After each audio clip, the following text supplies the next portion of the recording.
The new year is always such an interesting time as we look forward to the plans and the goals that we have for the year ahead. But I think, especially for us journalers, it can be filled with excitement about the books that we're planning to use for the year and just generally thinking about the projects that we want to do. But also, I'm trying to take it a little bit slower. In previous years, if you've seen my videos before, you know I've done Junk Journal January, which isn't happening this year, and it's really strange because I'm almost thinking that there's something missing, but I'm also really enjoying the sort of slow settling into the year and settling into my journals as well. I'm working on them at a slightly different pace, and so I wanted to just spend some time talking through the books that I've got here. Grab yourself a cup of tea and your journal and join me for some laid back journaling time. So I realized that I haven't shared my journals for 2026. So the journals that I have for 2026 have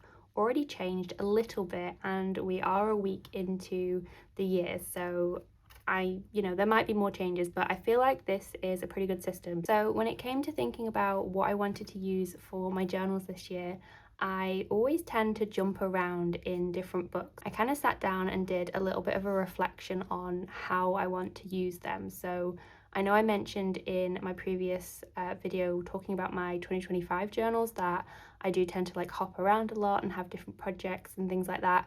But although that's fun, I did want to really streamline it and just have almost like dedicated containers almost for certain things, just to make things a little bit easier and make it, I guess, more approachable for me to keep on track of everything and not feel like I've got so many different things going on, because I feel like although that was really exciting, I definitely want a more streamlined version of things. So what I decided was that I wanted three main types of journals, I suppose. I wanted something for my junk journaling, my art journaling, anything creative. I wanted that all in one place. Then I wanted something for my documenting, so just longhand journaling, memory keeping, that sort of thing in another book. And then I wanted something separate again just for my writing. So that way then I can kind of come to them with a different frame of mind, I suppose. So these aren't always going to be like used every single day, but these are sort of the main buckets that I have for my journals. So for documenting, I've gone with a Hobonichi, and this is the Cousin. Now, if you saw my post where I said, here's my 2026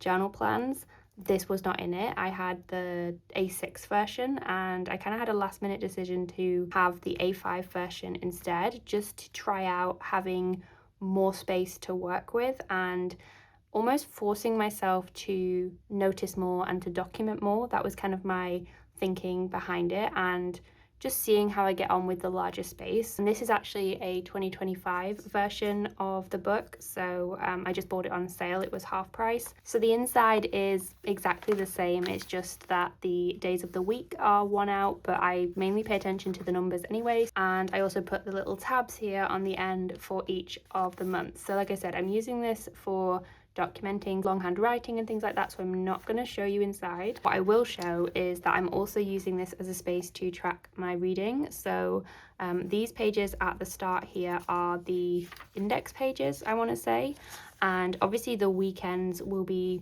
slightly off, but you know, the premise of just having the days of the month are the same. So what I'm doing is tracking my 2026 books. So for each month I'm just highlighting the day that I was reading the book, and then I've just wrote them down here. So each month I'm going to write down the books that I read that month, and then I'm also going to highlight the days that I was reading it, just so I can kind of visualize how long it's taking me to read certain books, because I do want to try and read a few more books this year. I think 2025, my goal was 25 and I made it to 23, which was a little bit annoying, but I decided to go for the same goal again this year, and hopefully tracking this will help a little bit, because it'll help me to sort of visualize when I'm reading more and when it's taking me longer to read a book. But I do also want to read one book at a time this year, because I'm always guilty of reading like one physical book, one audio book, and also like one on Kindle,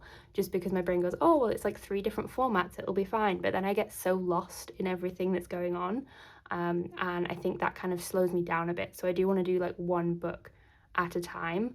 So I'm currently reading a non-fiction book, and yeah, I need to catch up with highlighting this because I am nearly finished, and then I'm just going to use a different colour for each of the months, and then maybe I'll do some more decoration as well at the top here, but I just thought this would be a fun way to use this as a bit of a tracker for that. Speaking of books, I thought I would show you a book that I picked up recently that I think is going to be my next read, just because I thought this would be of interest. So I haven't obviously read it yet, but it's called A Thousand Feasts by Nigel Slater. It's basically his notebooks of curiosities and wanderings that he penned at his kitchen table. Just thought that this would be really interesting because it's that sort of journaler vibe, I guess, of you know, just writing things down. And so I'm really excited to dive into this book next. And it also just has a really pretty cover, I'm not gonna lie. The marketing of the publishing industry did kind of get me in that sense, but that is my next read, I think, and then obviously I will track it. So I know I don't share a huge amount about books on this channel, but it's something that I kind of want to share more of in 2026 and, you know, broaden out a little bit, just from journals to all sorts of different like creative projects and things that I'm working on. So yeah, that is a book that I am excited to start next. And then this book that I have here, so this is actually a Hobonichi cover, and I've got a Stalogy in here at the moment. So this is going to be for my writing because I started Substack last year to share some like creative newsletters. So I did take a slight pause towards the end of the year just because everything got a little bit too busy. I didn't really have too much inspiration for it, I want to say, and so I think I needed to have more of a setup in terms of a notebook for things. And one of my goals for this year is to really get back into my writing a lot, and I've had a little bit of an idea for something to work on, and so I wanted a dedicated space for it. So I've got just a Stalogy notebook here, and I'm taking notes in here and just like scribbles of ideas and things. So there's nothing too exciting about this one, but I just wanted to show you what I'm using for that particular practice. So you won't see a huge amount of those, but I just wanted to share that they are part of the lineup. This is the most exciting journal, or at least the most visually exciting journal, I suppose. So I've decided to consolidate all of my junk journaling and creative journaling, art journaling, whatever people are calling it these days. I wanted to have it all in one place, and I figured my traveler's notebook would be perfect for that. I kind of was dipping my toes into this system last year when I set up my Creative Commonplace book and made an insert for this, but I think this format is going to work really well because I can still have that novelty of having like a new journal, because we all like to make new journals, let's be honest, but still keeping it all in one place. So I have like charms, and I put this little ribbon on the side here just to make it a little bit more cute, and a brass clip here as well. So currently in this journal I have a few different inserts here, as you can see. So in the front here I have my little last minute addition to my lineup, a little mini junk journal that is a trifold. So I'll leave a link down below if you want to see how this came together, but this is just loose in here at the moment, and I'm not quite sure how I'm going to make sure that it sort of stays in here. At the moment I've just sort of like popped it in the front, and because of the elastic closure of the journal it's kind of stayed put, but I really want to try and figure out a way that I can, you know, pop this in here, but it doesn't really sit as an insert necessarily because of the way that it's set up. So as you can see, this is a trifold and I've put two signatures in here.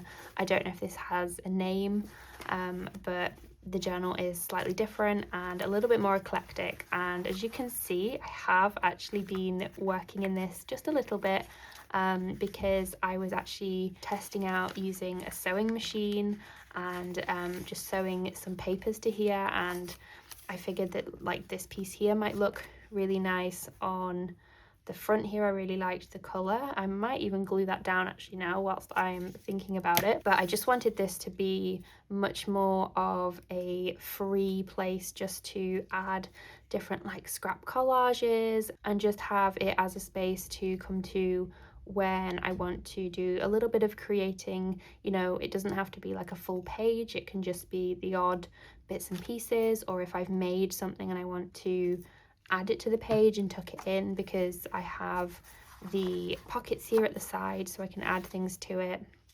And so I just thought that this would be a really great space for that. So let me just add this here whilst I'm thinking about it, because otherwise it will probably fall out, never to be seen again. So I just stitched this onto the edge here, very messily, as you can see, because I'm not very good at sewing machines, to say the least.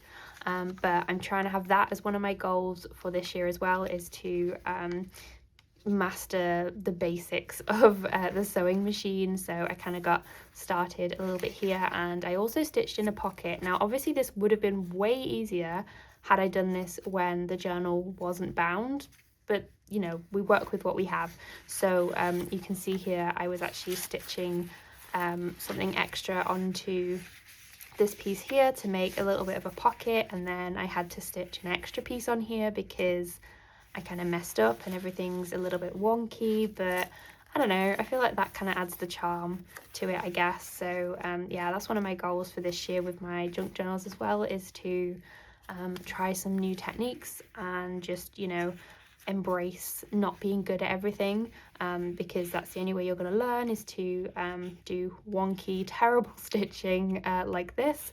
But who knows, maybe by the end of the year I'll be a whiz on all of the stitching with the machine. But I do really want to try some of those snippet roll, like where you stitch all of the smaller scraps together and sort of making larger pages as well. So that was kind of inspired by that, because I made this page bigger just with an old photograph that somebody had written on the back of, and I even kept this little packaging piece here, little paper band, because I thought I could maybe stitch on this and create a page if I cut them all to the same size, stitch them together, and then maybe I could glue some things onto the top and stitch over them as well, and just sort of experiment and play with that, because I haven't really done that before. I know I've done like the no sew version of the snippet roll, but I want to try that. So that's why I kept these random bits of packaging. I know that you'll understand why I kept these, but yeah, that is something that I want to try. So this little journal here is, I guess, a little journal of creative experiments, I suppose. It's all different papers. There's a piece in here as well where I think I'll probably make a little mini journal. So like I said, I've tucked this in the front here for now. I didn't really think it would fit like on one of the inserts, especially because it is so delicate, so I didn't want it to necessarily cause any rips on the spine. So if you have any suggestions of how I could sort of keep this in here a little bit more securely, then let me know. But otherwise I will just continue to sort of keep it in the front. I don't know, maybe it needs to like be clipped to something, because I do have this like wallet sort of pocket system behind it here. I have this that just keeps, honestly, a whole bunch of things. I've got all sorts of papers and things in here that I put in here because I wanted everything to be ready, so that like if I wanted to sit down and do some collaging or things, I had things ready. So maybe I just need to like clip this together or something, and maybe that could work. But yeah, I have this little wallet that has this pocket here with some scraps, and then there's also front pockets, but I haven't really put anything in those just yet. I'm just going to clip that so it doesn't go everywhere. And then I have a notebook here that I was keeping some notes in, but I think I might transfer this to something else, just so that I've got room for another like art journal-y style insert. So this probably isn't going to stay in this journal. And then there's a zip on the back here, which again has all sorts of different things. There's some stickers, stamps, a stencil as well, quite random actually, but there's just some bits in there. And then this is my Creative Commonplace book, which is more of like a junk journal-y style insert, and definitely needs more of its cover decorating for sure, but I did a few videos on this last year, and this is just a collection of all sorts of things like quotes and things I've stuck in, and so I'm going to be continuing to work on this this year and stick things in. As you can see, there's all sorts of bits and pieces in here. I've also got like swatches, and where did it go? There's another little, yeah, found poetry thing here. So yeah, not a huge amount of pages, so I think I might be able to finish this year, maybe, who knows. But that is that little insert, and so that is pretty much my junk journaling all contained for this year. Like I said, I will swap out this insert for another one. Maybe I'll do a video making that insert as well, because it's always fun to make new journals. Maybe I'll do that one just with stitched papers. Maybe that can be my kind of like sewing project. Let's stitch all the papers together and do that sort of Franken paper style. All of my like creative journaling in one place here, and having it more portable, I suppose, as well. And then once I finish things, I can swap them in and out. I feel like I've been in and out of this journal so many times over the years, but I feel like I finally found a way that I can use it that is sustainable for me. So I'm looking forward to working in that. So I hope you enjoyed seeing the journal setup that I've got for 2026 and how I'm starting to use them. I'd love to know what journals you're planning to use this year as well, and whether you're like me and you've already made a last minute change to your journal lineup. I hope you have a lovely creative week, and I will see you in the next one.